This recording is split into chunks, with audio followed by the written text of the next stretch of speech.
Looks like you just did. All set. Okay, thank you. Yeah, I won't be able, I'm not sure what's up. Okay, he left a couple opinions. We'll deal with that. Okay. Okay, so I call to order the March 2nd, 2026 meeting of the Yarmouth Board of Health. And number 2 is attendance time. A couple important things. Charlie Holloway has finished his last term. And we have a new person on board, and that's Scott Brewer. Scott's a licensed nursing home administrator. Is that correct? Yes. And we're really pleased to have you on board with some expertise, especially that none of us have. You could say hello, people. Well, hello, everybody. I'm definitely pleased to be here. I'm a licensed nursing home administrator. I've been on the Cape for about 4.5 years now in that capacity. Originally from Western Massachusetts, moved here to be the administrator at Windsor Skilled Nursing, and I am currently at Mayflower Place in West Yarmouth. So just pleased to be here and excited to be a part of the group. So thank you for the opportunity. Appreciate you being here. Welcome. That's great. Thank So, Scott, you're taking attendance. Are you still here? you. I'm here. Okay, I am. Yeah. I'm Hillard. Mary? Here. Eric? Here. Okay, there's your quorum. Public comment, as usual. So, those who are in the room or who are listening on telephone or zooming in, just so you know, this is a time for someone to come forward if they have some comments they would like to make. They need to be a resident or work in town here. If people do have comments or questions about the hearing tonight for the Kratom, I would wait until we reach that point in our agenda. So, otherwise, do we have anyone who's in the audience here would like to speak? Not yet, I see. And any hands up there? I do not see any hands up. Okay, that would bring us to number 4. By the way, Scott, any questions? Obviously, you're new at it. Ask any of us. There's a chance one of us may know what the answer is to your question, but we'll figure it out if we don't. About anything. Nothing as of yet. Nothing Okay. as of yet. I'm sure I'll have plenty, and I'll direct them your way. We're only up to number 4. So far, so good. Okay, so this is a public hearing, okay, in your first meeting. And let's,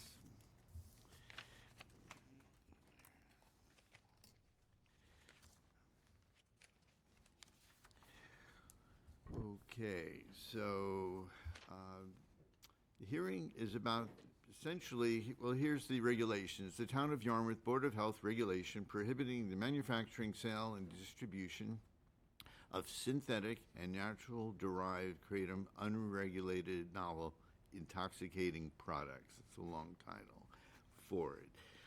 So there's a regulation. It's written, and that's because the Board of Health wants to move forward with it and to put together a formal regulation. So this is the opportunity for people to give opinions to the board. Questions for sure.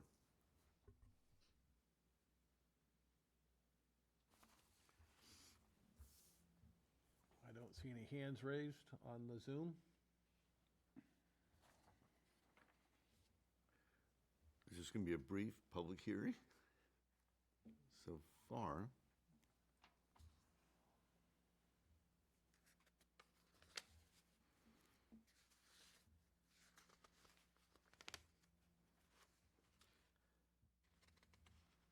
I don't think we've ever had a public hearing with no comments. Yeah, that's what I'm trying to see if anyone's late. I mean, I don't want to cut people off. There's someone who's trying to figure out Zoom here, or if not, we would go to a vote. We did get a lot of emails, and those were uploaded into Yes. the Yes. web link, so that may be because many of them are from out of town. Okay, I mean, I've gotten certainly a lot of positive and negatives. tell you the people in favor of the ban gave some very personal scenarios about their experience in their families, and which had some devastating outcomes. These were usually offspring who were using the product, using Kratom. And the people who were certainly against it felt that they're using the product and it's helpful for them. That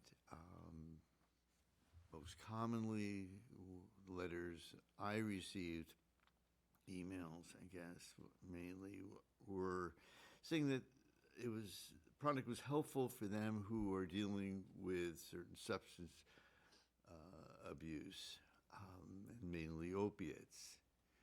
And this product, Kratom, does interact with what are called receptors, or the same things in our body that respond to the opiates. And that may have been helping people with the substance abuse. Kratom can create a dependency or as well as an addiction to the product. Personally, I felt one big issue was I could not find anywhere where generally physicians are treating people with it. I contacted several physicians, and their specialty is pain relief. No one's using it. And it's a time when I think clinicians are looking for alternatives to opiates for their patients who are suffering from pain, so they really would want to. And people shared with me, the clinicians, that they didn't feel comfortable because there wasn't a regulated product. And that was one of the big issues. I don't know, anyone else, just for the audience who's not speaking up, but I'm just wondering, were there any respondents from Yarmouth that were against it? Not that I could see, and all the emails that we received were from out of town. Right. I mean, there was one at the YSAC meeting. We did have Melissa Favor, who works at Duffy. Yes. She did provide a personal story. Somebody. Please pull the microphone closer. Sorry. She did provide a story with someone from Yarmouth, but other than that, everything's been out of town. Okay.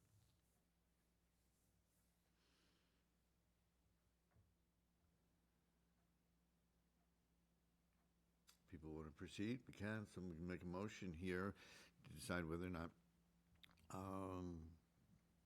to put the regulations into effect. Obviously, I think one hearing is plenty since what happened here tonight. And just so you're aware, I did make, the only change I made on the copies that you gave is I took Mr. Brewer's name off since he hasn't been part of it, so it will just be the signatures of you. I move that we approve the Town of Yarmouth Board of Health regulation prohibiting the manufacturing, sale, and distribution of synthetic and naturally derived kratom, unregulated novel intoxicating products, and that it be effective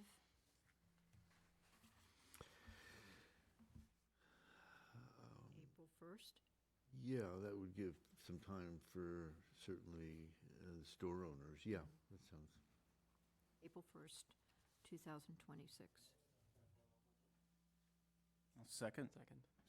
Okay. So, any further discussion? Anyone? Okay, let's vote. All in favor, raise your hand, say aye. Aye. Aye.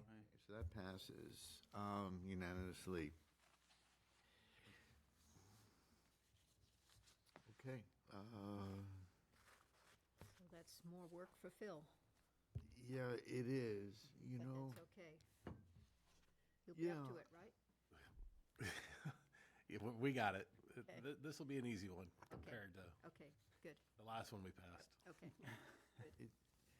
You know, I mean, people were self-treating themselves, and it always concerns me. It's very tempting, certainly even clinicians, to self-treat, and it's just not the way to go about. Especially when it's not regulated. So So even if you recommended it for your patient, you Yes. don't know where they're going to get it and whether Right. it's, Yeah, Comment on the, well, it's voted in, so I think that's it. And the problem is, even if there are companies who are bringing on someone to evaluate their processing, there's a conflict of interest if it's regulated by someone the company is, is hiring. So, okay, let's move on then. Okay, number 5 there is April event. Okay, so, would you introduce yourself? Yes, my name's Shelby Ray. I'm one of the victim advocates over at Yarmouth Police Department. I work alongside another advocate named Annie Catalano, who was supposed to be here tonight, but unfortunately she was unable to last minute, so I apologize about that. Go ahead. So I'm here thanks to connecting with Sarah, and thank you all for having me to talk about something that we do for the month of April. We run a campaign in honor of Sexual Assault Awareness Month at the Yarmouth Police Department. We've done it for the past couple years now. It's a public awareness campaign that was first started in 2011 by an organization called AVOWI, or End Violence Against Women International. And we've been lucky enough at YPD, us victim advocates, have had some prior grant funds that have been able to be utilized to really make this campaign our own and to have our own campaign the past couple of years through the AVOWI Start by Believing campaign. So as the years have gone on, it's kind of just gotten bigger and bigger, and we've tried to be more inclusive of all the town departments and agencies and organizations throughout the town to really just get the message out wherever we can, whether that's at the schools, at events that take place in the community, in roles that Annie and I have every day. So this year we wanted to include the health department as much as possible, just to continue to spread I should start by saying the main goal of the Start by Believing campaign is that it's a Recording in progress. public awareness campaign that really just aims to continue to end the cycle of silence when it comes to sexual assault and just work to continue to have the society respond to supporting survivors. So that can be community members, it can be friends and family, it can be law enforcement, it can be in your professional roles, whatever that might be. This is something that the messaging behind it and the campaign can be tailored to anywhere. So just a little real SparkNotes version of the overview of the campaign, and I have some printed materials as well. If you're interested in seeing them, I'd be happy to pass them out, or I could provide them to you after. And there will, of course, be more coming in April. Would you like me to hand out a couple Sure, things? that'd be while great. I- Thank you. While I have it here? so This this is is from last also the white ribbon? The white ribbon is actually for March, Oh. and that's more geared towards, that's still something we partake in, and Yarmouth is very involved in that, as the PD is one of the sponsors, but that's more so in regards to domestic violence, and that's March. So that's coming up too. Okay, thank you.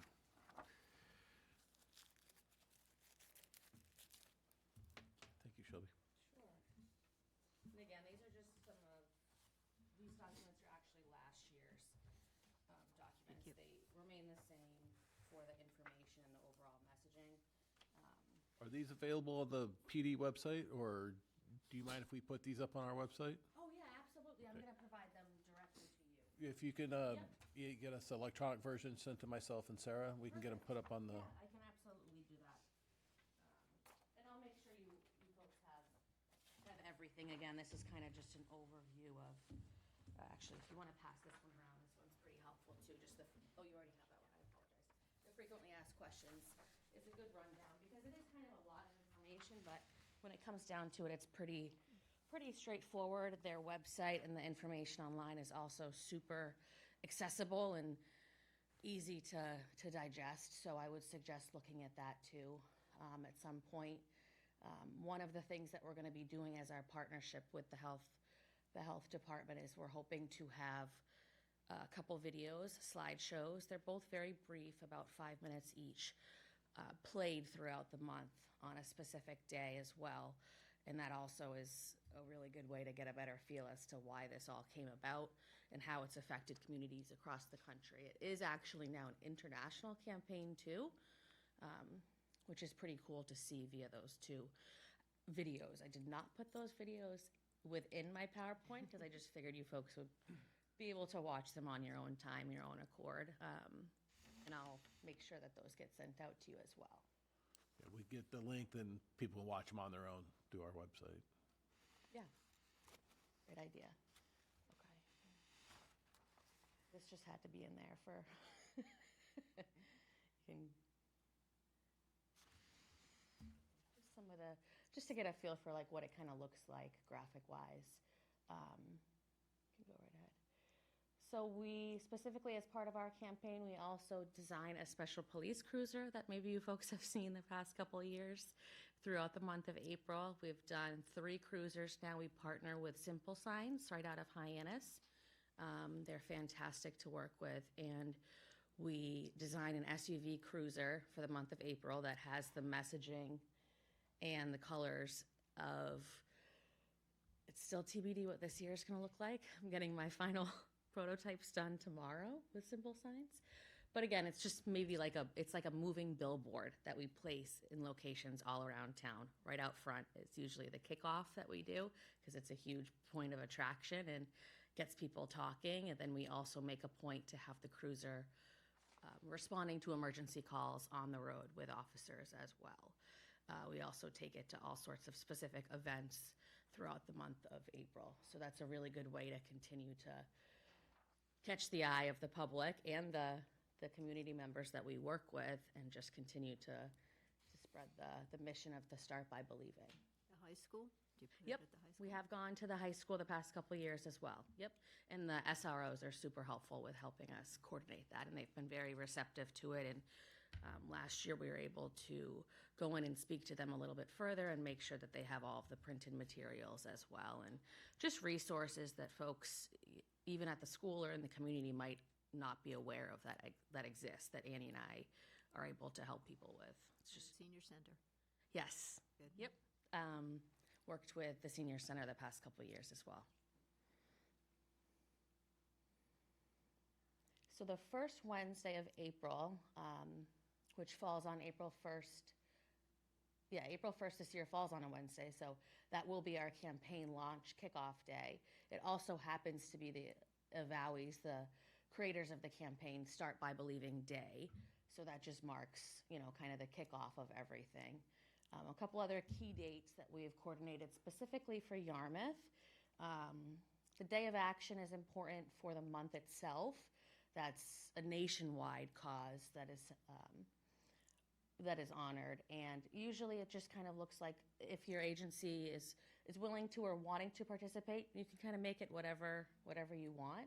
We had a lot of fantastic participation across town last year, and a lot of departments sent in their pictures to us of supporting by wearing teal ribbon or putting information on social media. Again, whatever you feel is appropriate for your department. And then I just highlighted that we will plan to have the cruiser and the setup display with the cruiser, because we also have a banner and a message that goes along with it that I think we're going to be planning to have again this year. So we'll have that for probably about the very first week. So it'll be here for, more than a day or so that we can make sure everyone really has a chance to see it and take pictures and do whatever is needed. And then the 13th as well, Sarah has helped coordinate this fantastic idea of having those 2 slideshow videos referenced play. My understanding is we kind of just be playing on a loop right in here throughout that day. I will plan to be here as well. I will have all sorts of the printed materials. The big piece is the pledge, which is exactly what it sounds like. It's just, you pledge your name and you sign it. And if you're comfortable with it, you can take a picture.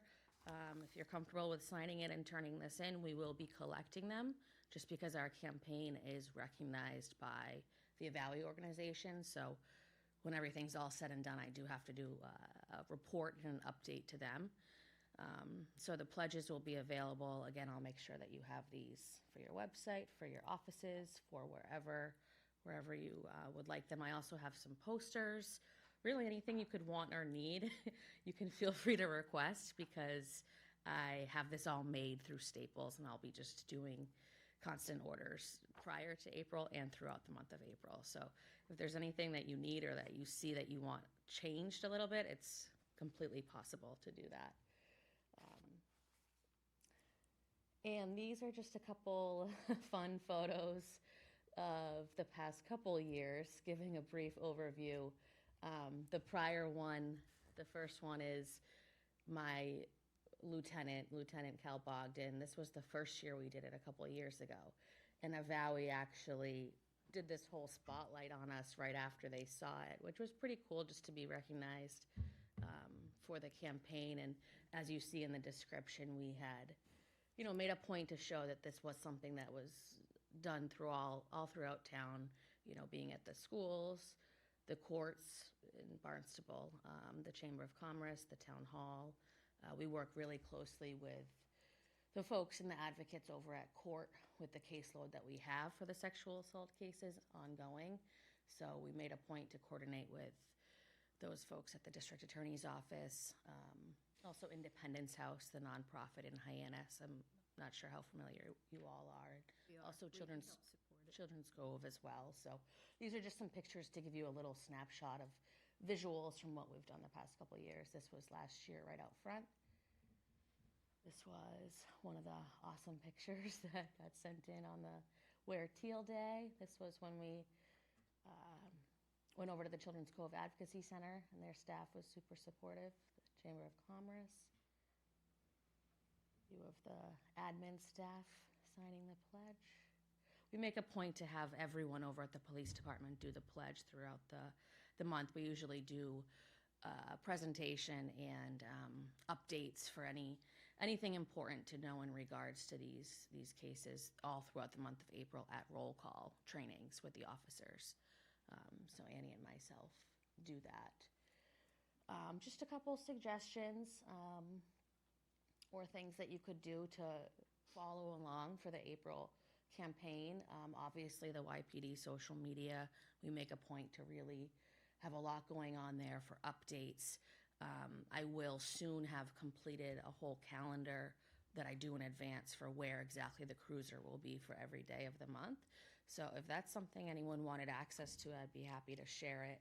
I have given it to some other folks in other departments in towns in years past, just because they've wanted to know what's going on and when type of thing. And like I mentioned before, any materials you could need or any questions, or certainly anyone that you know that could need anything in regards to needing a victim advocate, Annie and I are available anytime. This is just also the Avowie organization has their own social media, and it's just a really good way to get a glimpse of what they have going on nationwide for the campaign. It's really, really cool to see what other parts of the country are doing and how they're adapting their own Start by Believing campaigns, because it really is something that can be tweaked for anything. I've seen all sorts of different agencies, whether it's campus staff or nursing programs or just any type of organization you can imagine. It can really be a mission that is tweaked and spread to just help the community. So I know that was kind of a real 101, but I really, really appreciate you hearing from me and being willing to join in on the April awareness. And anyone has any questions or needs anything at all in regards to this, there will be more coming. I'm still working on a lot of final stages of what this April's going to look like. So certainly any suggestions about how to be even more inclusive with the town. It's been a learning curve for me, not really knowing all the ins and outs, being that I'm so based at the police department. So I truly am willing to hear any ideas or suggestions you might have. And yeah, I really appreciate you guys letting us join in. Give us a sense of the sexual assault problem in Yarmouth or the Cape, or? So when it comes down to, for a problem, I would say, as crazy as it kind of sounds to say, when it comes to just sexual assaults generally speaking, it might sound obvious, well, why wouldn't we start by believing a victim if they come forward? Or why wouldn't we start by believing a survivor? But unfortunately, the reality is that's not really what always happens, whether it's by professionals or family members of someone that's been victimized. And unfortunately, it's really, really important to just, through an evidence-based investigation or prosecution, realize that you need to start, no matter what, by believing the person and supporting them with whatever they need. I wouldn't say there's a specific problem, so to speak, let alone I guess I meant how difficult the process is. How much of a problem is it? How much of a problem? How frequent is it? How frequent? That was a better way. Very, very frequent, I would say. I handle sexual assault cases and domestic violence cases alongside Annie and alongside a specific detective, a high-risk detective. And unfortunately, it's never-ending reports, and they're very, very, very, very frequent, complicated matters that we have with, I could definitely get you some more specific information because that's something we talk about in other platforms for sure in terms of statistics or the frequency of what we're seeing, but it's definitely very, very, very frequent. And the process itself is set up to not benefit survivors and not benefit victims, unfortunately, regardless of what it looks like with a potential case, whether it's something that goes through the criminal justice system or not. It's a very overwhelming negative process. So this campaign is just something that kind of makes it less of a, okay, one, we can talk about this, and two, we can kind of adapt how we handle it.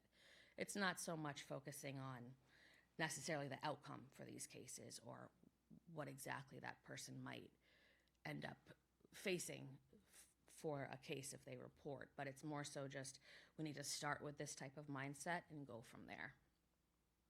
Well, you certainly can leverage what's going on nationally in terms of Yes. the issues that are out there. Yes. And that's all we're continuing to do is really make sure that the community members and that the folks we work with even are aware that there are resources available, and that's exactly what Annie and I are here to do. Provide an extra layer of support and services to whatever a person needs. It looks different for every single person, as you can imagine, because we're just essentially liaisons between the police officers and the detectives and then the victims and the survivors that come and make reports to us. So, and every situation is so different, so we just kind of really adapt to what the person might need.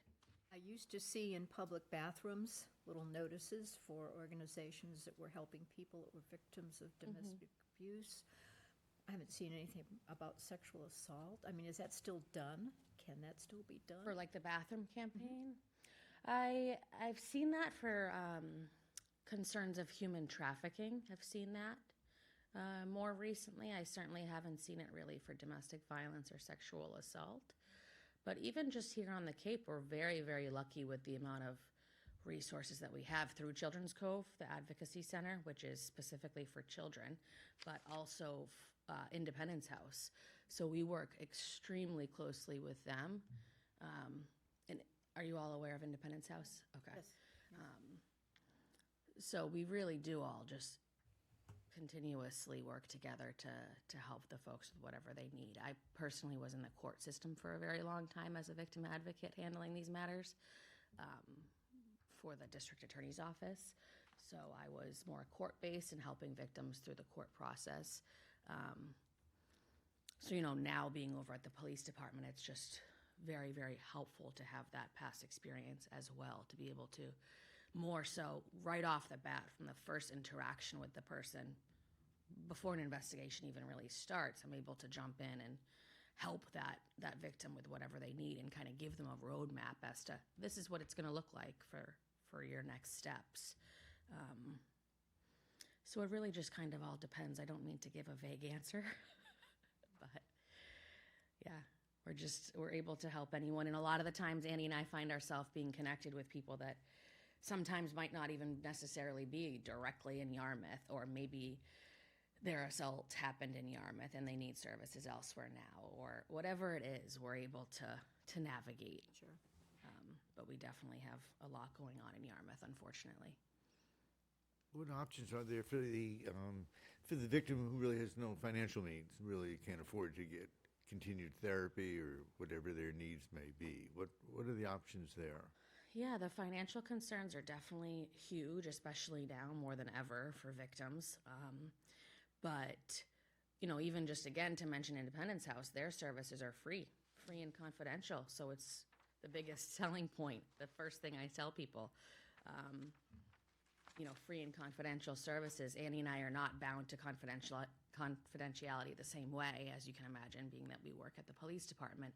But, if we're working with a domestic violence or a sexual assault or a child or the family members of a child assault victim, we can refer them directly to the folks that we work really closely with over at Independence House, for example, and they can do an intake and get signed up for counseling with a private, free counselor. And they also have support services and all sorts of other services as well.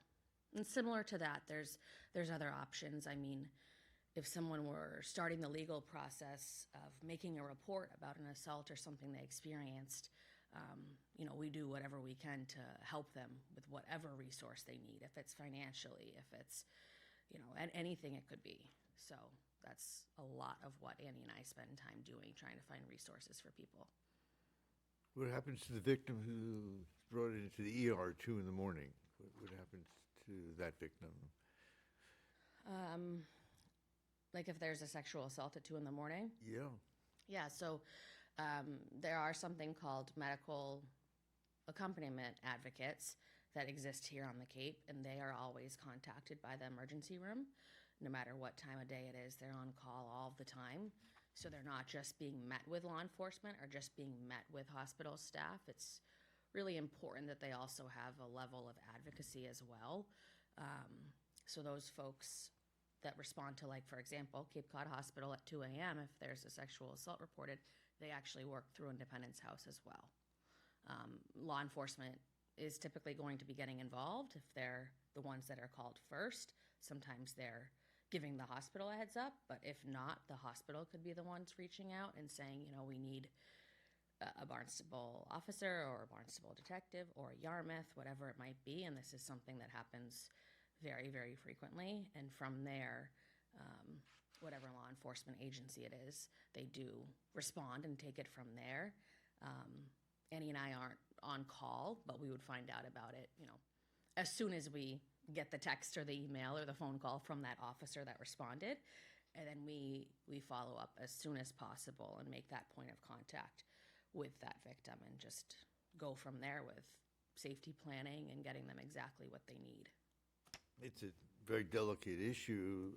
The victim needs to have a physical exam in the ER. The same, To have someone from outside is great coming in to be with the person. Yeah, just to provide that extra support, whether it's, because that's a very, very long process, the ER process, as you probably are aware, so. Is it ever too late for a victim to come forward? That is a good question. No, it's not. It's truly not. I mean, we handle so many cases where we call it a delayed disclosure for a whole number of different reasons. As you can probably imagine, it could be any amount of reasons. And it's not. Could the certain time frame maybe have an effect legally with what the options are? Yes, but that's not something we really run into at all. So, I mean, there are statute of limitations on specific charges, and that's what the officers have to figure out timeline-wise. But the answer overall, though, is no. A victim's always able to report, to talk to someone, to do whatever they need to do for themselves, and we're there to help them. So, I guess I'm just thinking about people that may be discouraged if a certain amount of time or a substantial amount of time had passed following an incident where they may be thinking, well, there's nothing that could be done at this point, Yeah, it's certainly something that I think goes through a survivor's mind for sure, just like so many other factors. So, yeah. What are some of the scenarios with seniors? It's often, people don't think of it, and victims being older people, especially in this community. How does that happen? How does In that what happen? circumstances have you found it? I'm trying to think. I mean, we certainly have had seniors victimized, unfortunately. You know, I think a couple examples that come to mind, I'm obviously not going to give any details, but maybe some that are in a domestic type partnership of some sort, and one of the partners sexually assaults the other, or we've had some situations that have started as like a living situation, a roommate type situation, but then unfortunately it's turned into sexual assault has occurred upon a senior, unfortunately. I'm trying to think of any other like factors that have. I mean, these people often will have. I mean, no one is exempt. No one is exempt. We have victims on these cases of literally all ages. So it's truly something that anyone can unfortunately probably relate to in that regard, or have maybe in your life you've known someone that has experienced it. So These people get services at home, and that so someone from the outside come in. I don't know if that's the source of or not, or people are in institutions. I don't, right? Say it has, yeah, absolutely happened where in skilled settings, assisted livings, there have been cases where, you know, residents, patients have been assaulted by staff members, by other residents, Yeah, family members coming in to visit. I mean, I know for us, we do trauma history with our social workers that meet with patients and residents for their trauma-informed care. And, you know, we have some folks in our community who years and years and years have gone by, but they've gone through some very unfortunate and very sad situations. And I think, you know, during that time frame, it was really not talked about. It was very taboo. And I think that's kind of the mindset a lot of times with, you know, especially with the senior population is. yeah, absolutely. It's a barrier for sure. And, you know, these are the types of crimes that don't happen in public for a reason. They happen behind closed doors. So that's, you know, a major element that goes into a victim reporting as well. And when it comes to, like you just said, you know, the mindset behind it, it's definitely huge. So. I got a question, kind of follow up on Mary's point. I see you have QR codes in your pamphlet. Yeah, that's. Have you ever thought about like doing like stickers that put on like establishments like inside of restroom doors, like where it's I love that idea. privacy? You sit down and it's right there, and that's kind of a captured audience, and That's a great idea. I didn't even think about it until Mary said something. I was thinking a QR code. I saw that, so I Got just it. scanned it, and I didn't know like if pass out to. I mean, we don't have a lot of bars and nightclubs anymore, but any establishment, I mean, it might be helpful. It might be a good tool. So Yeah, no, that's a fantastic idea. Thank you so much.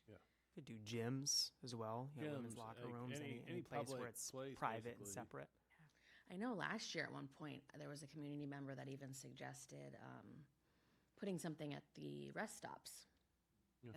And I thought that was a fantastic idea. So that's on my to-do list for this year as well. So, yeah, just all of simple these ideas. stickers, just Yeah. on the inside door. You wouldn't even notice it until you're there. So. Absolutely, yeah. Anybody else have any questions, thoughts? This is really Again, informative. I really, really appreciate you hearing from me and being willing to join in on the April campaign. And again, I know this was kind of just a general overview, but honestly, if anyone has any questions or resource need or anything at all, just you can reach out anytime. I'm going to make sure that you all have my information as well. Well, thank you. Good Thank you, work. Shelby. Thank you very much. Thank you. Thank you so much. Thank you. Thank you, Sarah. We'll be in touch. Sounds good. Interrupt. I just wanted to let you know that I made a mistake. The first 15 minutes of the meeting were not being broadcast on Zoom audio. So that public hearing was not being broadcasted audio-wise on Zoom. Do it again real quick. I heard her come on, and I was wondering if she's Yeah, late. yeah. Yeah. One potential solution is to let the public know that the video is available on video on demand shortly after this meeting is done being recorded.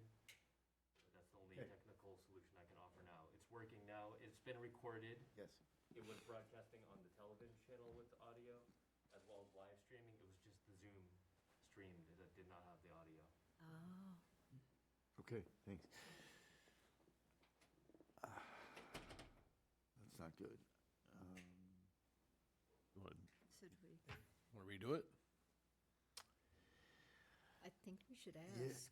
We should, I I mean, think we should acknowledge If that we these just learned people this. are, anyone who's zoomed in now, Yeah. if there are people Right.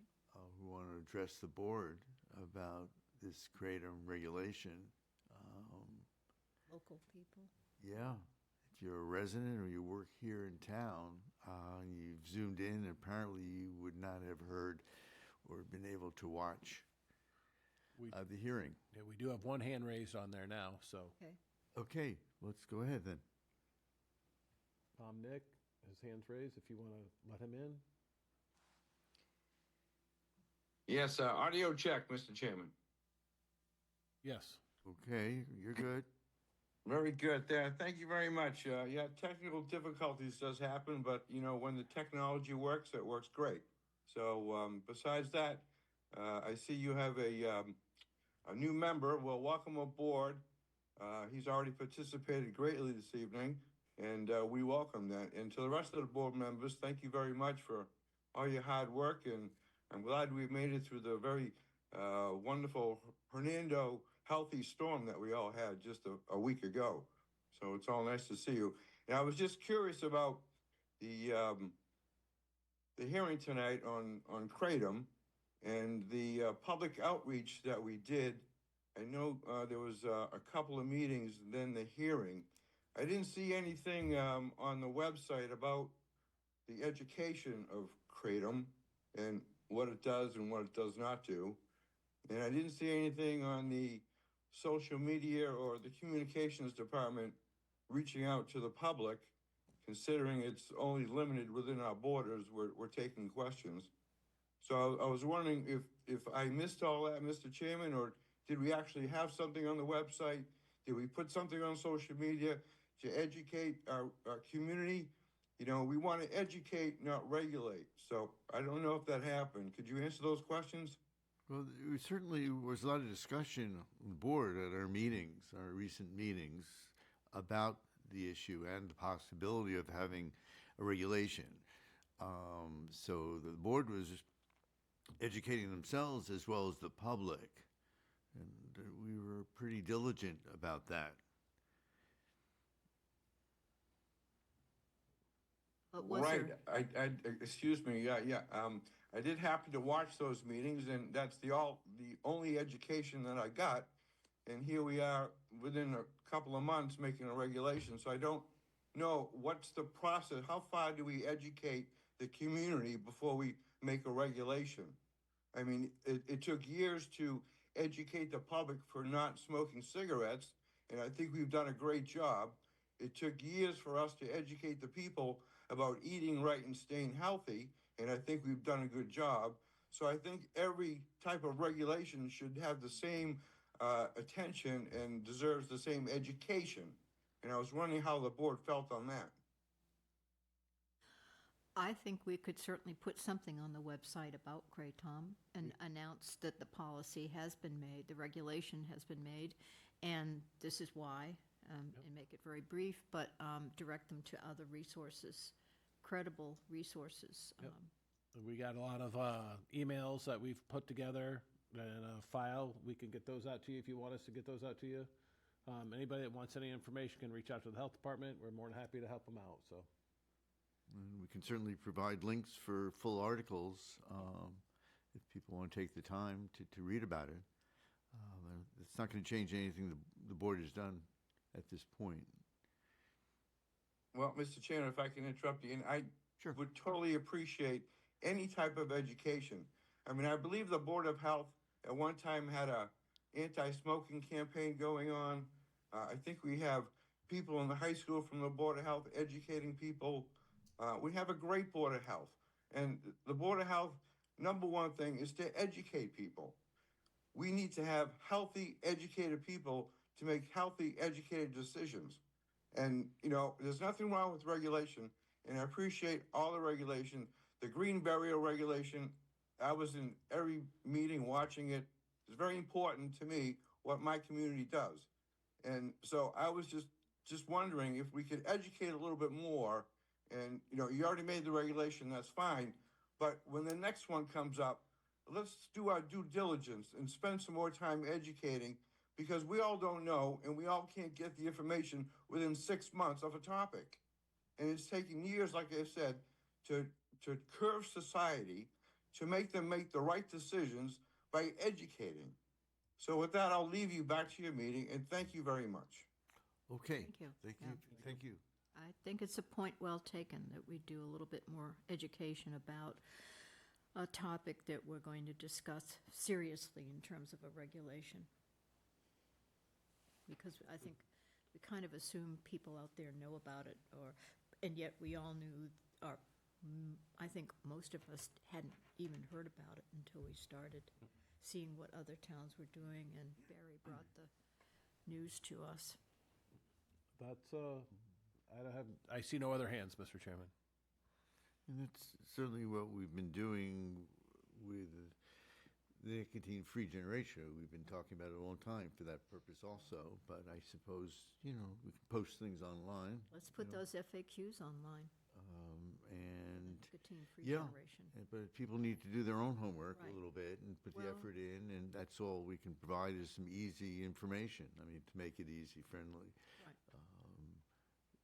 So if, you know, the public wants to take the time, that'll be great. Yep. Always welcome that. And they can certainly reach out to the health department anyway. Anytime. If they're seeing that there is a lack of some information that they would like to have about what we are doing, what we're proposing. or We were looking- very transparent in all of our stuff, so we have no issues Right. giving out any information that we have, so we'll be more than happy to help out. But we can, I think, be more proactive.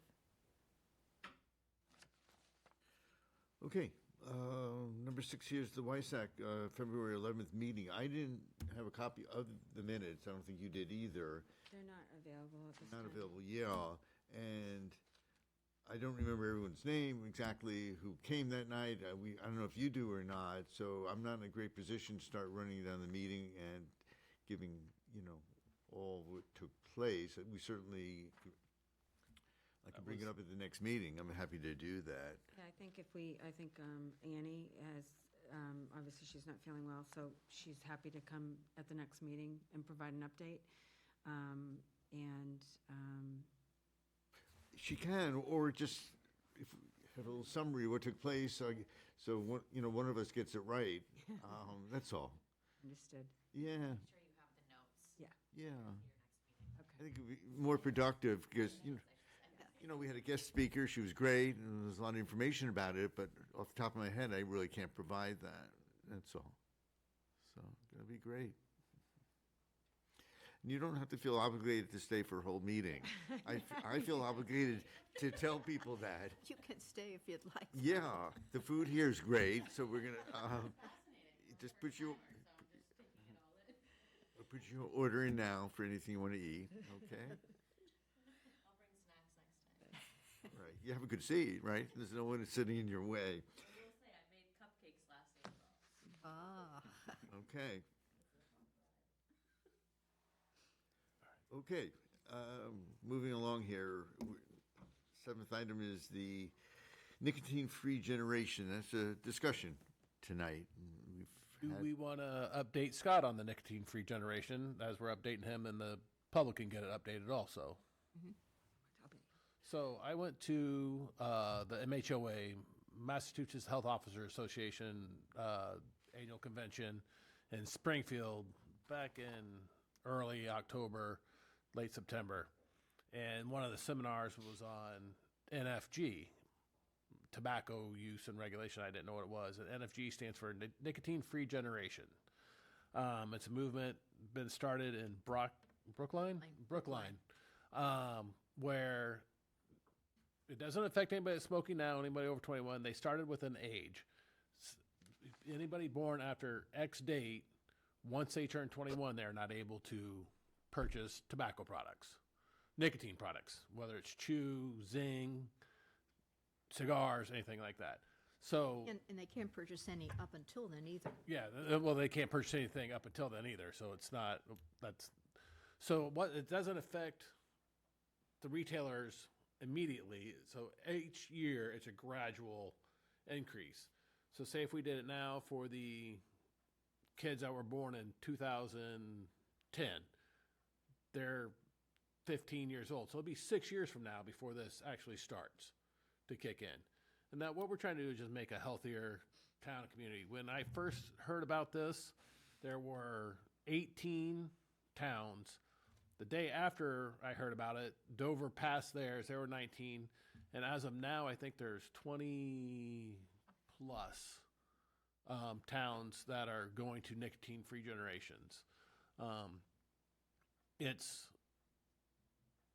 We've had both sides weigh in on it. It's like a lot of the retailers have been in here saying it's going to affect their businesses and stuff like that. Totally understand that. But it's like I said, it's each year. It's not a one big stop. And if people that are able to smoke now continue to smoke, once they're 21, they can continue to smoke.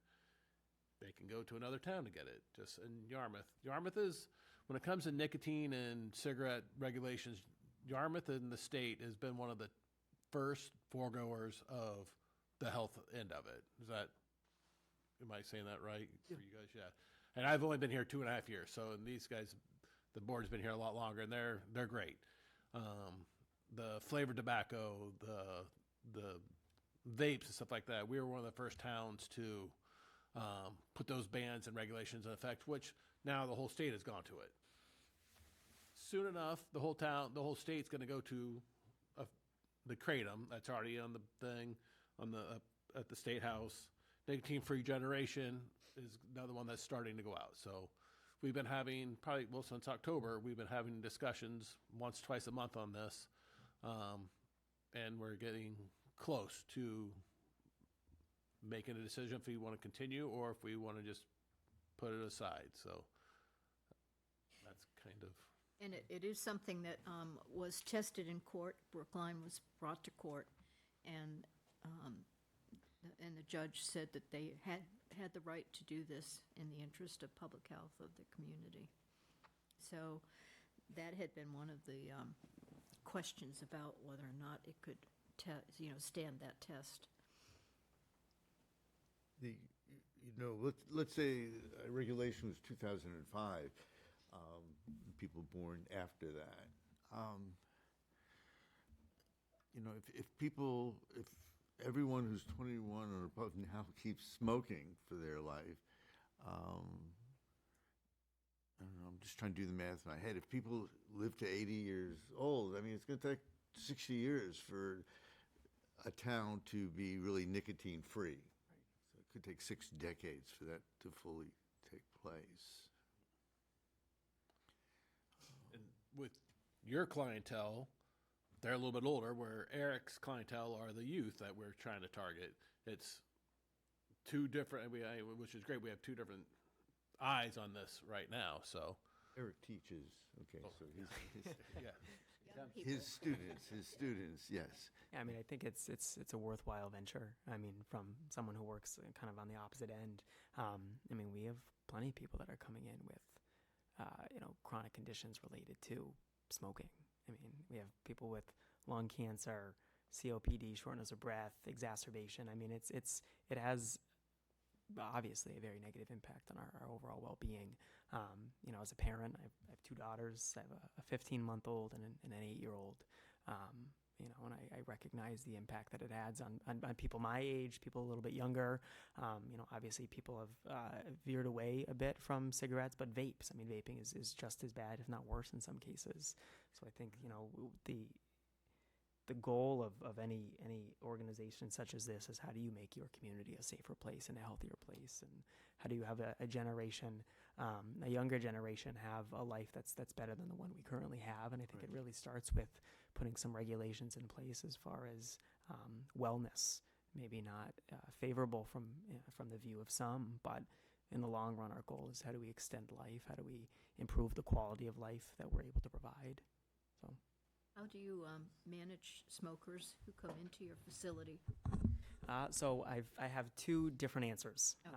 So I've been in two separate buildings here on the Cape. In one, we allowed smoking. Staff had an area to smoke on the property. Patients and residents had an area to smoke. It was designated. There were 4 separate smoking times throughout the day. They would go out. Each resident was given 2 cigarettes 4 times, so they had 8 cigarettes throughout the day. Where I'm at now, it's a smoke-free campus, so staff are not allowed to smoke. We do not take any patients and residents that smoke, or if they do, they're not allowed to do so while in the community. They're more than welcome to have a family member come stop by and go for a joyride and have a smoke, but our campus is smoke-free. Interesting. Good. You know, one of the conflicts is that we talked about local businesses versus the health of, I guess, customers a little bit. And so that's we've addressed that a little bit, but that's certainly on my mind. I think what happens in a lot of cases is you're going to have customers for a longer period of time Yes? because they're going to be healthier. So But the store owners are going to say that the sale of tobacco products is a big part of their income. So that's the mainly opposite end, yeah. their objection. You know, this is their business. But back when we set 21, because we set 21 as the age limit too, some years ago, and we had the hearing, and Hill had said to them, you need to be looking at your business plans because this kind of thing is going to continue to happen.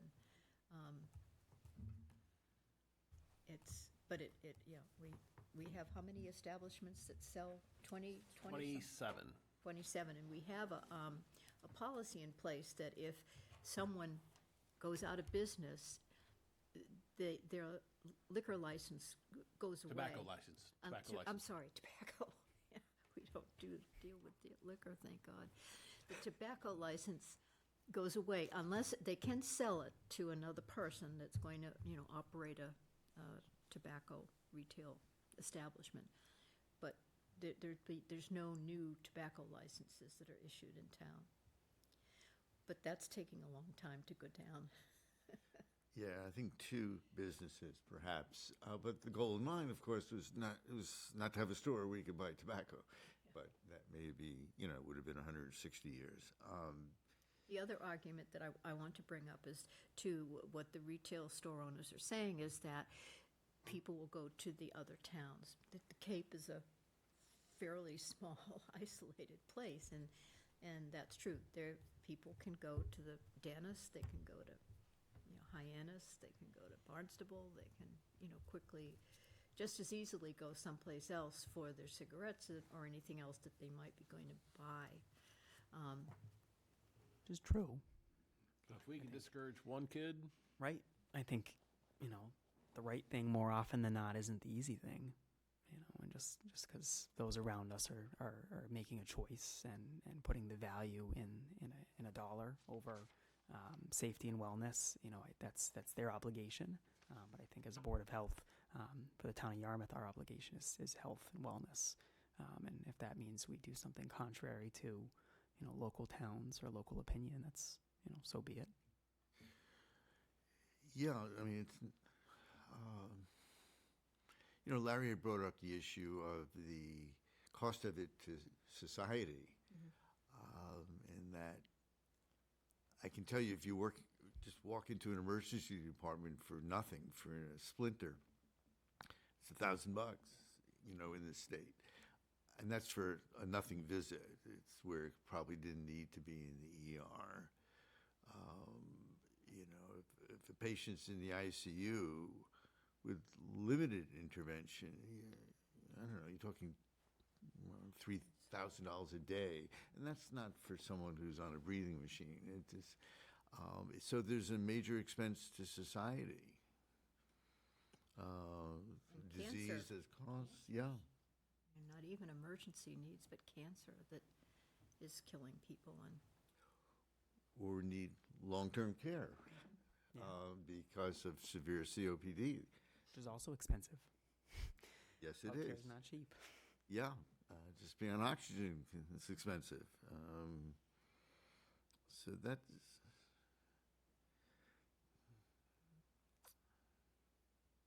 Eric, any thoughts on? I mean, at some point, I think tonight we need to make a decision whether to move forward or not with this. And moving forward would mean having a regulation to discuss, having a draft or something for the board to continue the discussion. It needs something finite. So I think I'd like to have that decision made, whether it was table the whole discussion and we're done, or to go the next step of having something to review in detail. I would just say that I have a difficult time sitting here making decisions that impact other folks' livelihood, their businesses, and I don't think anybody on the board takes that lightly. But to Scott's point, I think we have a responsibility as the Board of Health to pursue something that seems to be a viable option towards meeting our goals here. we have some templates, right, from other organizations. Yeah, we have. Tell us more about Barnstable. You said they changed their minds? They are tabling it for right now. I'm not for sure why. I just had a brief discussion with Tom over there. He was all for it. Tom and I wanted to go into this together, both towns. Their board, they wanted to address, I think they want to address the marijuana more at first right now than the nicotine. So I'm not for sure on why they're not wanting to move forward. So What is coming to them by way of marijuana? I don't know. Oh, I okay. did not pursue that. So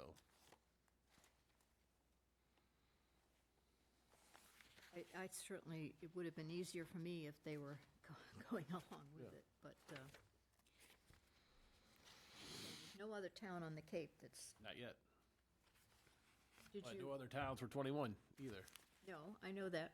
So did you, was there any discussion after the speaker by other people on the Cape, other directors on the Cape?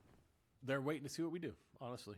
I've talked to a few other directors and assistant directors, and they're waiting to kind of see what we do, and then they'll try to. We're in the hot seat. Somebody's got to be first. Right. Well, I think that brings up a good point too, is that a lot of the business owners are concerned about us being the first town, and they'd like to Yes. see it passed on a state level, but Right. I think, often these initiatives start they on a start local locally. level and then Right. progress. And from that's there. what Cheryl has said, the attorney that works with the boards, you Yep. know, that in Massachusetts, it takes a number of local communities to do something before the state is willing to kind of also join in and. And I know Bob Klett reached out to me, and he's also is talking to all the other towns on the Cape also about this. So, and there's no secret that we're doing this. He's letting us, other towns and communities know that we're moving forward with this, possibly. But you said has he been doing that presentation that he gave to us? Maybe not on I don't know if he's done it on the Cape, but I think he's worked with the other. Well, ask him to come to the Cape and do it. Really, I'd like to see him do it with the other towns on the Cape. At least so that they're fully informed about it. You brought up the issue of the business model. I don't know if these stores have had to do that. Probably not. Yeah. You go into stores like a lot of the coffee shops now, and they continue to have new products, something new, something, they're packaging their own tomato sauce there or whatever to be selling that way, You're probably not old enough. There was a place called Blockbuster. Yeah. Okay, well, Not they that didn't young. look at their model, right? They didn't change what they were selling. They didn't survive. So, stores need to be creative to keep people coming back if a product is outdated. Well, we've taken Kraton away, and that was something new. That's true. They're brilliant people at the tobacco companies, coming up with all kinds of new methods of using their product. Really creative people, great advertisers. Their goal is obviously to make money. It's understandable. That's how our society here works. I just think of your line of work. You see the end of it. In the hospital, I used to see sometimes with a code, and that was it. They wouldn't make it to your business, But it ends up with you very often, these chronic illnesses. Yeah, it's discomfort. I mean, that's if I could kind of sum it up in one word, watching, individuals go through that process and having difficulty with breathing, and it's challenging, it's sad. On a personal level, I've had folks in my family who've been lifelong smokers, and watching them go through the end of life process, which is challenging enough. But when you're not able to breathe, that just exacerbates it. It makes it more difficult. And it's so. I mean, I recognize from a financial standpoint. I mean, I operate a business. Well, it's a healthcare business. It still is a business. I have a bottom line to meet. We still have to generate revenue. But again, it's how do we look out for the wellness of those around us? And if the dollar is more valuable than wellness, then I think we're heading in the wrong direction. And which is why, I mean, personally, I'm for it. I would be in support of moving the conversation forward, recognizing it's, for those in the community, they're the position that I'm not personally in. It's a lot all at once to kind of move forward with this conversation as well, but I think it is a necessary one. And I don't necessarily think there's a good time. Right? There's never a good time to have the conversation. It's a challenging conversation, and for those of us that have kids or run businesses, there's no good time for a bad conversation. You just got to pull off the Band-Aid. I mean, timing for me is someone I know a long time just finished her surgery for some innovative tubes to put into her airways. Longtime smoker. We don't know whether it's going to work or not, but obviously she's living with oxygen and still smoking, and had these little stents in the airways. I don't know what will happen. She doesn't either. And that's just happened in my immediate circle. But yeah, I agree with you. I would move forward for next meeting, and someone wants to put together, or I'll do it, some kind of draft. I don't think that's that difficult because enough towns now have already done that. Eric, Mary? I'm willing to have it go forward and discuss an actual policy. Yeah, it doesn't mean that voted in or anything. It's just moving forward, and I think, so.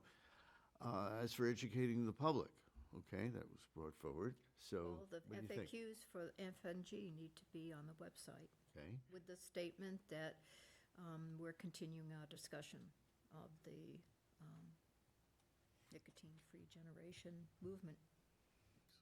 Could we, if we put that on the website, could we include along with that the link to the meeting where Bob Collette introduced it here? I know it's out there already, but just to make it like Excellent idea. very easily accessible with the NFG material, is that possible to do that? We can do that, yeah. The link, I think that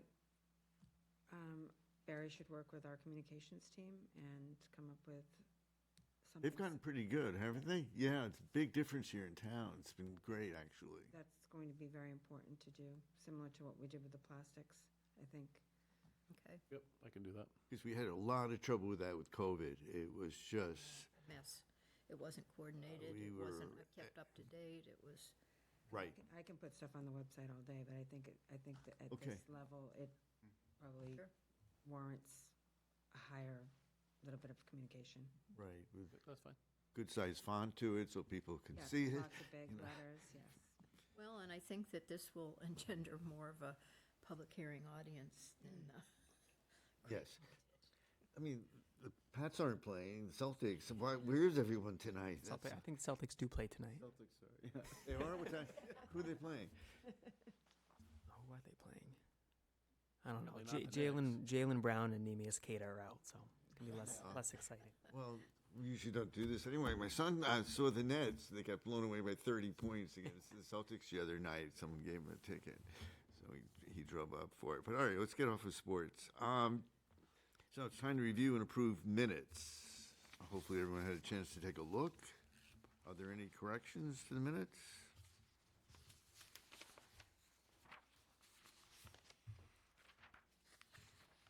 Look great to me. This is the point where you wouldn't comment because you weren't here. How's that? Good? Correct. I was not here, so they look good to me. But Okay, well, if there are no corrections, let's assume the minutes are approved, okay? I move we approve the, We don't even have to anymore, right? Oh. You educated me this about a little you bit. don't? You don't? No, Why is it on here? You Well- can approve it just to discuss if there's any changes or anything, but right. ultimately, you don't have to vote on it. You can, the chair can make the decision to, they're good to go. It's language. We're giving you a lot of power. You're welcome to continue to vote on it if you'd like. Are you making a motion? Eric was all excited Doing to anything. make his motion. you really stole my thunder.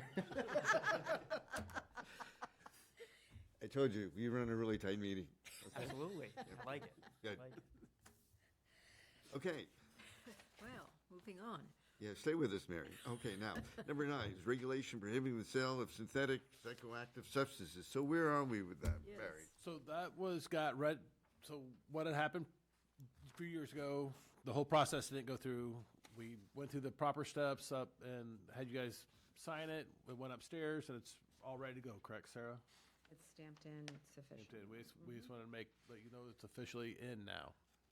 Okay, and I have a comment about it too, because, this references that the police department is going to be helping to, this is the wrong thing, helping to enforce it, right? And so they know about this now, correct? I'll let Chief know, yeah. Okay. That they're mentioned in the policy and, If they're not aware, they're welcome to come in. And just put that on the agenda if indeed you hear from them, okay? enforcement of this regulation shall be by the Yarmouth Health Department or its designee, including the Yarmouth Police Department. So you all are enforcing it, but you also can designate Yeah, the we can use police the- department. So they should know that they're mentioned in here and We'll do. So they- under what circumstances you might want to call them a designee. The 2 a.m. call. Yeah, right. Okay. Anything else has to be done on that, Barry? I don't Nope. think so. Good, okay. Human Services Grant Applications. So it's something we do each year. Barry, why don't you tell So us those are about coming up. We're getting ready to get those out. I don't have my paper. What do those do, Sarah? I apologize. Well, we usually put it out on the website end of March, early April, and then they come to the board in May usually for review and approval. Due back April 15th. Yeah. But you gave us last meeting, the application, so did those Were those sent out to the people we have funded previously, or? Not yet. This is just for you all to review, to Oh. ensure you're comfortable with the letter and the application that we're going to be submitting and posting online. Okay. And do we know how much the board is giving us to? The same, $60,000. $60,000. So Scott, just to let you know, the Board of Health is granted $60,000 for the human service grants. If you're a nonprofit and you are looking for funds, there's an application process. You come in, we're very transparent.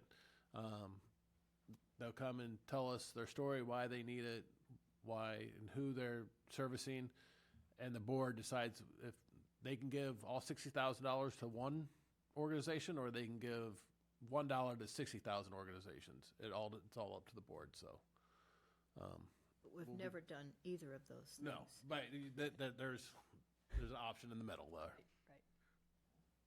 Right. Right, so we usually give them 5 minutes or so to just present who they are. We know a lot of it, but it'd be great, you know, you just coming on, and they'll talk about what kind of funding they do or don't have, volunteers, do they really have employees, they don't, their mission, and it helps us make some decisions that way. And I'm usually the one who's getting feedback from everyone of which organizations you want to support, how much, and I create some kind of algorithm to figure out what we're going to do. That's sort of the guts of it. Give an example of like a recently provided funds. like a The group. Food Collaborative, we give them money. The VNA gets money. Independence House. Independence House gets money. Okay. Duffy's Yep. gave them some money. There was the hearing and sight impaired last year. We gave them some money, and there was probably 10 Yeah, 10 or 12. 10 or yeah. 12 establishments last year that, and they asked for, anywhere they can ask for however much they think their operating budget needs. So The pantry, some of them are family big, pantry. some of them Foster are big closet. organizations that have a good sized budget already. Health centers. And then there was a couple that were smaller that were just starting up that had no funding. So The 2 volunteers or whatever with their own mission. Yeah, so it's interesting to see what difference we can make for some of these people. It's not a lot of money when you see the need that's out there, but it's something, and it makes you feel good that you can help. So be helpful for us perhaps to get last year's, Right. List. you know, yeah. who got and how much. That would be really helpful if you look back and provide that in the next packet for us. Would it be unreasonable to look back 2 years on that? Yeah? Is that, could we do that? Yes, I don't know, I think it might be helpful, because I know there were some that maybe we awarded 2 years ago and didn't last year. Right. Okay. Do you need anything else from the board on this? Nope. So if you're okay with us moving forward, I'll get this posted on the website. Great. And application deadline date will be May 1st. Okay. Come to the board in June so that we can get the funds, contract signed fiscal year, July. And this is for their 2027 budgets for these places. Correct. but we need to have it by the end of the fiscal year, so we can get it in. Okay, so new and old business. First thing I had in mind was about the blizzard of 2026. I got all sorts of stuff for you tonight. Yeah, things that went well, things did not, things that the board has to address. So this would be really helpful. This was a major event here. Major event here in Yarmouth, or on the Cape, everywhere. We did open our warming center that Monday night at 8 o'clock at the DY High School. They had, Red Cross had already dropped, and AmeriCorps had already dropped their containers with cots and blankets and everything. The school is ready and prepared, even though they were closed the week before due to school vacation. They had enough food and resources. They were prepared.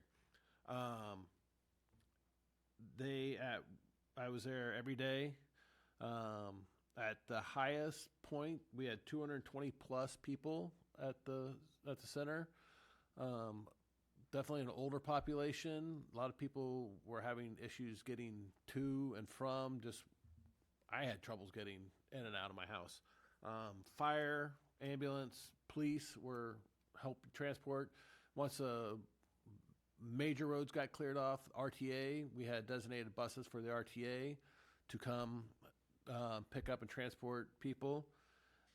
It was the first night around midnight.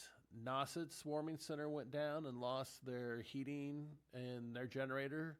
So they had 50 residents there. So we had to get transportation to them and brought them to Yarmouth. Luckily, we had enough room. We had enough supplies. It was there every day. I think overall there's probably 60 plus volunteers there, between AmeriCorps, American Red Cross, Boston Public Health. There's nurses, doctors, fire, detail there EMS. It was a well organized response. The one person didn't do it all. There was a few key players, but I would just go and just see what they helping out, just talking to people. My concern was with the food, just making sure they had hot meals, 3 hot meals every single day.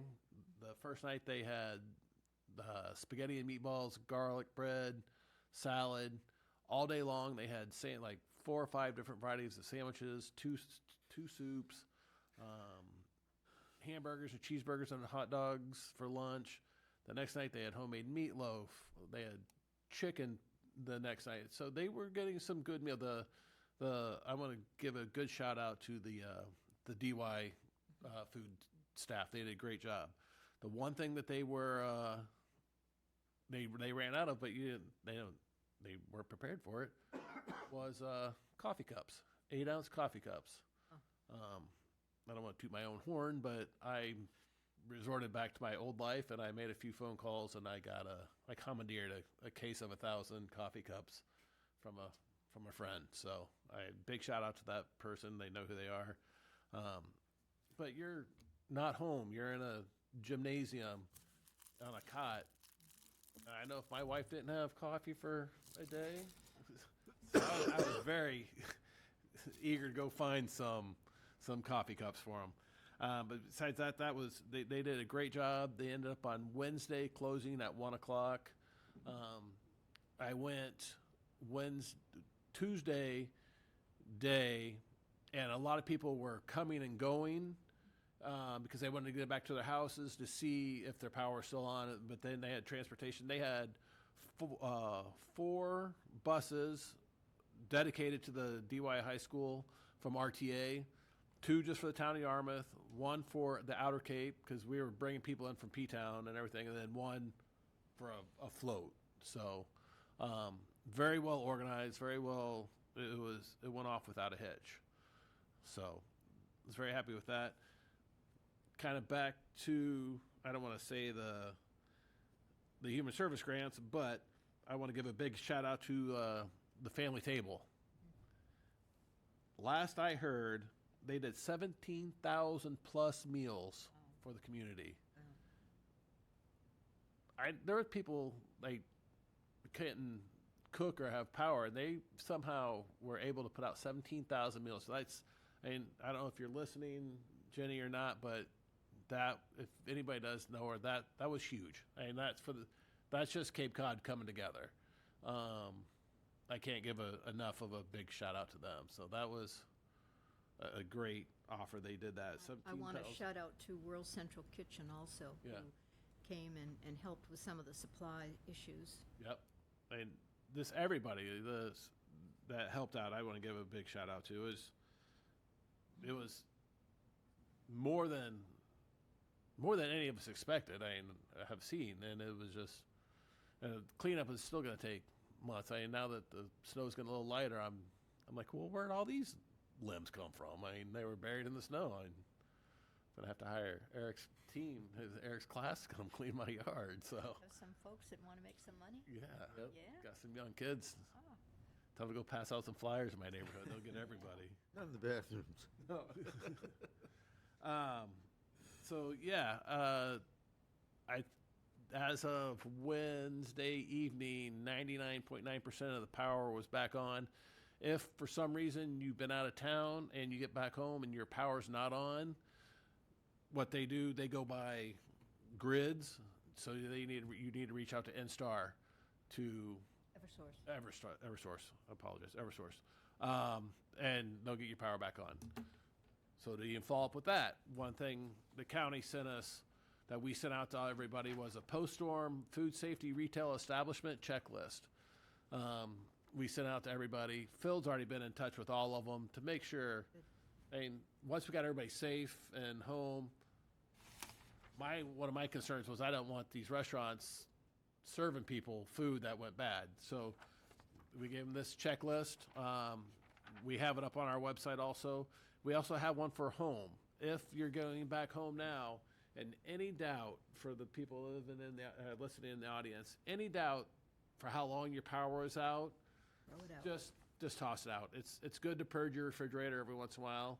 And if in doubt, throw it out. It's just food. Your health isn't worth risking milk or cottage cheese and if you actually clean out your refrigerator, you'll find some stuff that was bad way before the storm. So I know I did. So we passed out that. So that's on a checklist that we make sure everybody got for that. What else did I have? So from the board stand for the warming center and stuff like that, I think we work with the county great already. We weren't surprised. I wasn't overtaken. It really was out of my hands. They took over already. So I think we were good on our end for that. So Well, thank you for being there, too. Yeah. it's Great. Good. least I could do. The governor showed up at there. She took some pictures of her tucking some people in and giving out some waters and stuff. So, but it was a big enough deal that she came down to see how the operation was working. It was kind of nice. So that's on the storm. One of the scariest things, several homes or people I know, they had no power and their phone service wasn't working, the Wi-Fi was out, so there's no communication. Mine still is. What's still down for you? The internet, the Wi-Fi, and our landline, because the cable was cut when the plowing went through. March 10th is the first repair appointment I could get. So yeah, if some people still just have landlines, but Xfinity, Comcast have been through and repairing, and so I think that. But what you were going to say is if they're still out, then that's a problem. During the storm where they can't even walk out of your house, and if you've got chest pain, I mean, what do you do? And your roads aren't plowed, how are they even going to get into you? Yeah, I was mentioning before, there was, for elderly person we know, who was, like 4 blocks away, and we had trouble. She lives by herself, problem communicating. She was able, someone in her family from Connecticut called the police department. The police picked her up and brought her in our direction. Our street wasn't plowed. And so went out and got her. I mean, it was just, so you just think of really, just with the elderly people not being able to do very much. If you want to get on the list for the Code Red for the town of Yarmouth, it's on the PD website. You just put in your phone number and your address, and you automatically get updates and stuff like that if you have cellular service. And Right. now, I know how our went. I'm sure you had a plan. Can you tell us about that, if you don't mind? Yeah, absolutely. I mean, just to backtrack to the DY setup, we actually had a few resident family members who ended up going to the warming center at DY and were just incredibly complimentary of how well it was run and organized. And got them through a pretty challenging storm. Us, was very similar. Fortunately, we were on generator power for about 2 hours, and then we jumped right back on to street power. But we had plans in place, about a week ahead of time. We ordered extra food, had it stored on site. We went out and got non-perishable food, kind of prepped for staff having to stay in the community. Fortunately for us, so one piece is the skilled nursing, so the short-term rehab and the long-term care. And then we also have the assisted living, which is attached, which has apartments. So we were fortunate that a handful of those apartments were vacant at the time. We had some lease signings that were extended out about a few weeks. So we had staff staying in the apartments. Very similar. Kitchen staff were there around the clock for about 3 straight days, providing breakfast, lunch, dinner. Myself and our director of nursing were out and about in the community, picking up staff members, making sure that we were, as well staffed as we possibly could be for that time frame. And we actually had a few folks from the community reach out. Power was out, the house was getting cold, so we had a couple available beds. So I had them come in, contacted the family, and then had EMS go grab them and bring them to us. They ended up only being with us for about a day and a half before the power went back on. So Impressive. Nice. Anything else on the storm? Anybody out there? Hope it's the last for this winter. I gotta hope so. Some more stuff. We are starting to get waivers coming in for the plastic reduction.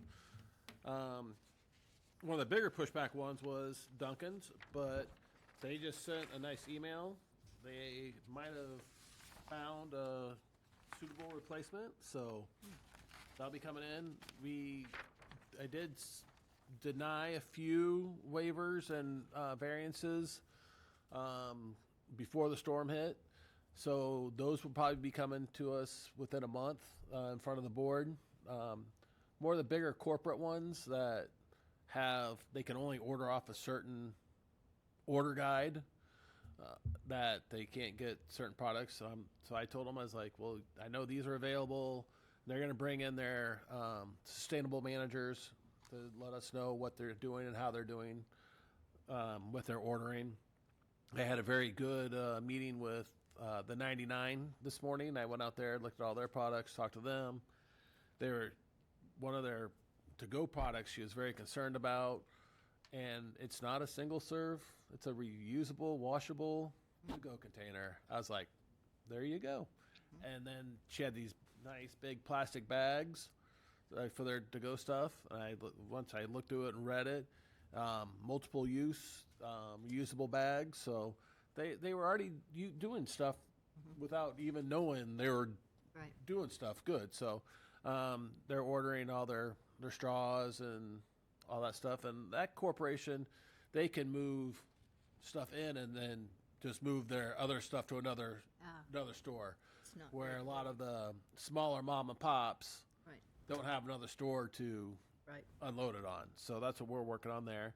Everybody's being very understanding, reasonable about it. So haven't had hardly any pushback on that. So we will be seeing some people, some establishments in front of the board and we can go over that. It's going to be very nice.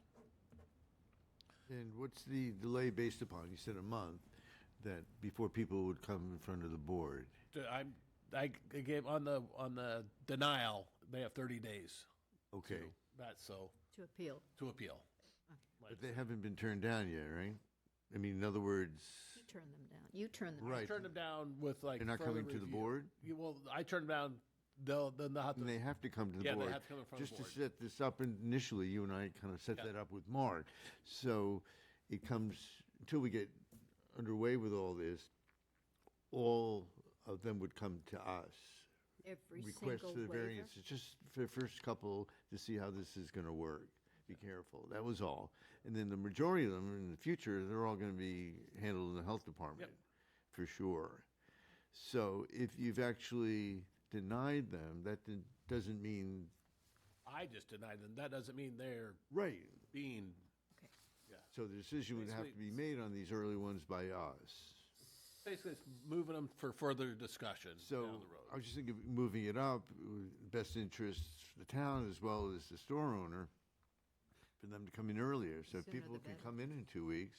I mean, this. They can come in whenever they want, but on the official form, it says they have 30 days. But they haven't been turned down yet. No. Right, so based upon that, they're still using a product they shouldn't be using, but it would be in their best interest and ours for them to come in, and Yep. maybe the next meeting, and come in. Just make sure they're educated and have all the information and other options, which, you've really addressed quite well. We've gotten from a local company, Cape Cod Paper, we have 8 or 9 samples of the main issue things that are samples that you can use these. We also have one sample that black plastic to go one. We just wrote no on it in a big sticky note, and it's sticking up there, so can't use that. One of the bigger purveyors dropped off flyer, and they're going to drop off more flyers for us that have their sustainable products on it. So products are out there. People they're being resilient, not on purpose, but there's change. Yeah, no, it's a big change. Yeah, so for sure. but there are options out there. So, and I was very happy when Duncan, the Station Avenue, sent me this. Actually, they sent to Phil this morning. He forwarded it to me that they're finding a substitute for theirs. So that was a big one. That's 8,000 a week or something like that. So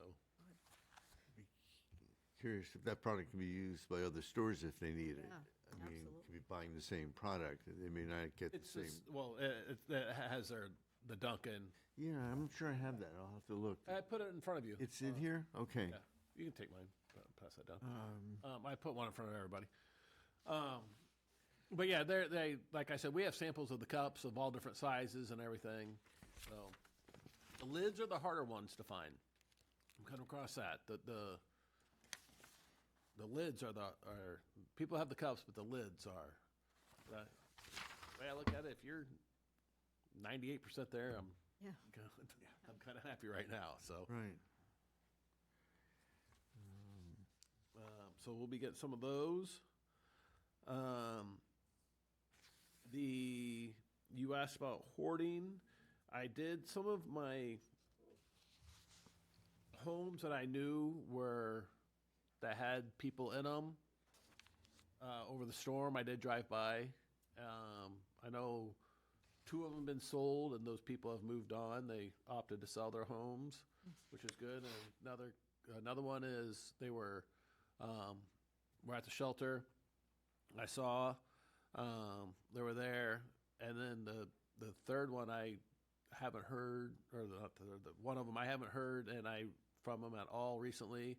Their yard's been cleaned up, so there's no more debris there. So but I reached out to Justine at the clinician from the PD, and she hasn't heard from one of the major hoarders in a while. So we think they've moved on too. So we're working on it, and Great. with Outer Cape Healthcare, between them, the VNA, we're helping people. So still one of the biggest obstacles is people don't have money to clean their stuff out and to get it, or once they do get it, is getting like a dumpster there to pay for it and stuff like that. So, Well, I mean, biggest issue is these people may not want to get rid of their stuff. That's it's their home, their things, and often it's there's illness there, mental illness there, resulting in dangerous situations. The police can't get in, the fire department can't get in. So we've been dealing with that. It's more prevalent than most of us knew before we started on the board. one other thing I have, you might want to, I'm sure you've heard about this. So Massachusetts just had its first 2 cases of measles. They both came from traveling. I don't know if they were vaccinated or not, but it's here now. It's in Massachusetts. Can you, from medical point, can you? Well, people probably hear from me every 2 weeks of these meetings is that it's important to speak with your health provider. These are important decisions. They're complicated and have become a lot more complicated of what to be doing about vaccines. Measles, it's probably the most contagious virus out there. And it can result in brain injury, pneumonia, death, literally. It's not infrequent that people have trouble with their immune systems, where, in fact, your defense systems lose their memory. So when they're exposed to another infection, their body doesn't know that it's already seen it. So you're really at risk for getting an infection after infection of, other types, not just the measles, for sure. So certainly anyone who's got a child at home or is expecting one, speak with the health provider, and so you can make a good decision. Thank you. I'd like to comment on that. I just read this past week in the paper that the Cape in Massachusetts is one of the lower vaccination areas, and we typically have had a head school nurse come in and give us a report on vaccinations. We didn't do that last year, which is okay. Last year, there didn't seem to be any issues out there, but They look pretty good. I think there is now, so I'd like to have him or her come in again, and particularly, give us a report on the vaccination rates. for I the will school. reach out to I was actually with them this week. They were so kind of on the first name basis with them now. So Good. Okay, great. on that subject, the avian flu, the bird flu, another case was found on the vineyard again. So they hadn't had any since there's a while. Like last spring, there was a flock of chickens that had it. Hadn't had any, but they just had their first case of avian flu recently. So if you see any dead birds, call the animal control, call natural resources. Don't touch it. We'll let them handle it. They can guide you through how to properly move it and stuff like that. So, Yeah, we've been through that before. yep. And then one last thing I have for the board. Scott, welcome. Your predecessor was the secretary. We Yeah. need to vote on a new secretary. Is it a clerk or a secretary? It's a clerk. Clerk, I apologize. Yeah, Clerk. no, this is important because Eric, I want you to share this with your family. This is big because you're taking on that position of being the clerk. All right. Is it 41 or 42 page, the manual? What's this? I forget. What's this I stipend? forget. Well, no, it's not much, but when you drive up, you can take any parking spot that you want that's open. That's open. Right. The handicap. There's a 2-to-1 match for the retirement plan. Put it on your resume. There's no written exam, but there is an oral one. Okay. It's going to be right here. So essentially, I know you have to sign your name? Yeah, I think I can manage You can handle it. that. What else will Eric have to do? I will follow up if there's anything additional that the clerk's office needs, but I Okay. think you're already sworn in. I think you're good till next year, I believe, or 2027. Okay. But I will You a follow up. year to try it out. Yeah. Yeah. There's no special attire. And Put your there's hands out to room make for sure you're not advancement. shaking. That's all. Room for advancement, right? It's vertical, baby. We appreciate you volunteering for that, by the way. Yes, it's my pleasure. Voluntold. I think I can manage. Yeah, I think you can do I it think very so too. We're up to number 12. Okay. Adjournment. This is something everyone looks forward to each meeting. Okay, and how does that work, Eric? You Well, need that could we signed? hear a little bit more about National Public Health Week? Yeah, we got a couple more things, Hillard, I'm sorry. Oh, Sarah has, great. What's up? So just wanted to give you an update on the permits yep, oh, yeah. status. Which permit? What do we have? Statistics. All of them. All of them. Okay. So, we gave, you want me, I can read them down, I gave you the list, in rentals, we're at 67 complete, tanning, 100%, poultry, stable, goats, sheeps, 100%, food establishments, 64%, motels, 90%, swimming pools to be determined, those always come in later, because they're not open yet right now. Hazardous materials is in front of you when we sat down. Okay. Hazardous materials, 92% complete. Disposable license, we have 46 issued. Septic collars, 39 issued. Refuge, 11 issued. Permit submitted fiscal year 721. Title 5 reports, 286. Perk tests, I've done 89. Disposable construction permits, 134. And then we'll follow up on the body art and the funeral director, recreational camps. And we have one green burial that haven't used yet, so. Yeah. You have what? We have one green burial permit we haven't issued yet, so. Okay. That's a good thing. Wow, that's great. Yep. Excellent. Good job. What's the disposal installer? Disposal installer licenses. So if anybody who is going to install a septic system. Oh, okay, thank you. Thinking of a food install. I was thinking of a garbage Because disposal. we've gone through all that. Well, then the septic haulers, when you get it pumped, and then the refuge is the trash collectors and stuff like that. Right. Our next meeting is the 16th, March. What, wait a minute, we got some more. That was just the March Awareness Oh. Month. So Okay. we're doing, in collaboration with Barnstable County, we're doing cholesterol testing on March 18th here at Town Hall. Just asking you to register for that. What's the best way to do that? And there's a link on our website, or you can do the QR code or just call me and I will register you. Great. And so the health awareness that she was doing in April, in addition to that, we will also be doing the National Public Health Week. So that's national, and just an opportunity to recognize public health workers. And I think I sent each of you to write a little blurb if you're interested. If not, it's no big deal. But again, it's just an opportunity for us to use our bulletin board when people come in and to get to know who the Board of Health is, in addition to the information that Shelby will provide to me.